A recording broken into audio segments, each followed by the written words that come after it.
Kalau Islam Arab ini kata Mbah Mun, kalau Islam Arab itu contohnya kayak pohon kurma, jadi kuat. Dan wajah tasbihnya itu di daunnya tidak jatuh. Tapi kalau Islam Indonesia kata Mbah Mun itu kayak padi, jadi agak doyong-doyong sedikit. Jadi untuk menghadapi angin besar itu pilihannya dua, Anda kekar kayak kurma atau fleksibel kayak padi. Jadi doyong-doyong sidik gitu. Ada koruptor sowan, salam templeknya ya diterima gitu. Ada calon bupati cantik ya didukung, pokoknya agak-agak doyong. Tapi baru kayak doyong itu nggak bisa roboh karena fleksibel. Jadi kazar in akhraja syatahu, jadi ada dua tamsil. Karena memang menghadapi orang fasik, orang dolim ini kita sebagai ulama itu ya kebingungan. Ini mungkin Ki Afif bisa fathul masail.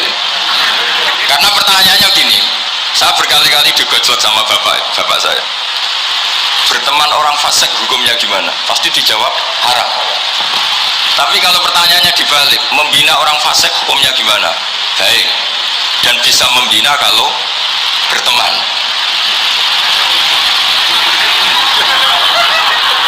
Makanya Gus Azaim pernah bikin seni ya, muktamar seni.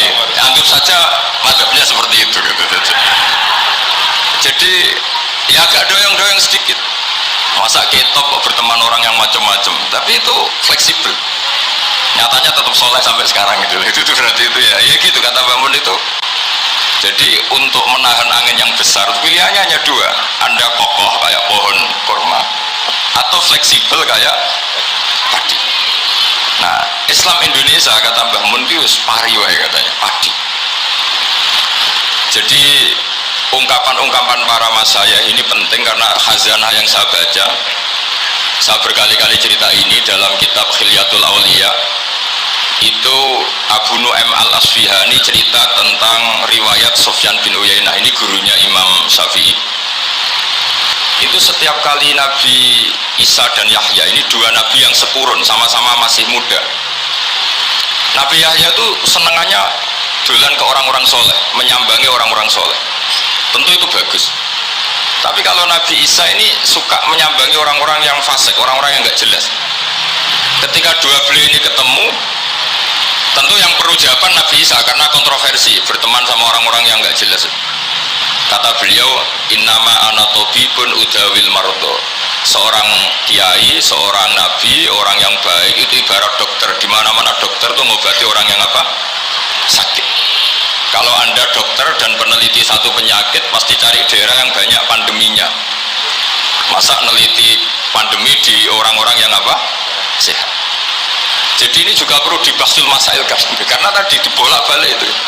Bina orang berteman orang fasik hukumnya haram karena wa in kana dasarin fajanibhu suratan. Tapi kalau bina orang fasik hukumnya baik, bisa bina kalau berteman. Jadi fikih itu ya karena dibolak-balik. Makanya sholat juga gitu, sholat yang tumak nina yang lama itu ya bagus. Masa jagongan mbek pangeran nggak asik, jagongan sama teman aja asik, masa jagongan sama pangeran tidak apa asik. Tapi kalau Ibnu Abbas sholat tuh cepat. Ketika ditanya kenapa kalau Anda sholat cepat, setan baru tata-tata mau goda saya sudah selesai kata. Karena setan itu ya jaga jaim tuh, jaga image. Jadi kalau mau goda orang itu ya surinan dulu, macak-macak dulu. Ternyata mau ke situ sholatnya sudah selesai.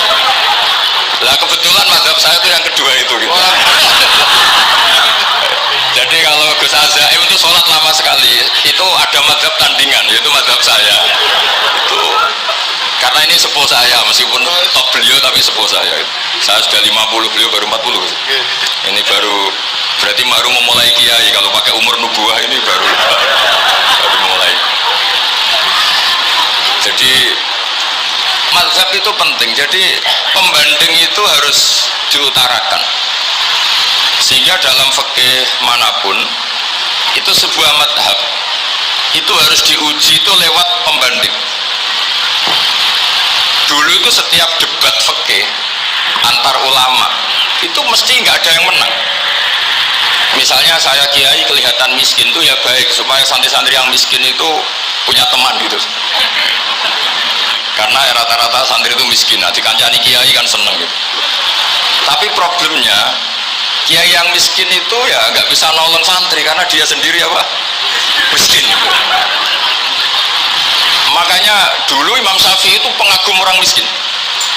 Setelah ngaji Imam Malik tanya, ya Imam Malik, orang yang sealim jenengan itu siapa? Jawabnya Imam Malik lucu. Dulu Abu Hanifah, sekarang orangnya sudah meninggal ya. Ilmunya dititipkan atau diwaris oleh Muhammad bin Hasan Asy-Syaibani. Akhirnya Imam Syafi'i dibiayai Imam Malik ke Irak. Imam Syafi'i miskin, bisanya ke sana dibiayai Imam Malik. Itu seperti Abu Ya Said Muhammad masyhur, ini murid beliau. Kalau ada santri boyong kan mesti apa? Disangoni. Ketika datang ke Irak, Muhammad bin Hasan Asy-Syaibani itu nata uang, nata emas itu di ruang tamu. Jadi ngitung uang itu di ruang tamu. Miliatan. Ini kaget, ini kiai kok kedonyan kata Imam Syafi'i gitu. Tapi apa kata Muhammad bin Hasan Asy-Syaibani? Anda kagum ini, Anda kaget ini. Kalau kamu menyoal orang soleh kaya, ini tak kasihkan orang-orang fasik. Biar dipakai judi, dipakai selingkuh, dipakai maksiat. Jangan. Harta ini harus tetap di orang soleh. Kalau ke orang fasik, bahaya. Berarti kiai boleh kaya, boleh. Semenjak itu ada gerakan kiai kudu sugih. Ya ada yang kesampean, ada yang enggak gitu saja. Tapi karena kalau pakai logika fikih, harta itu fitnah.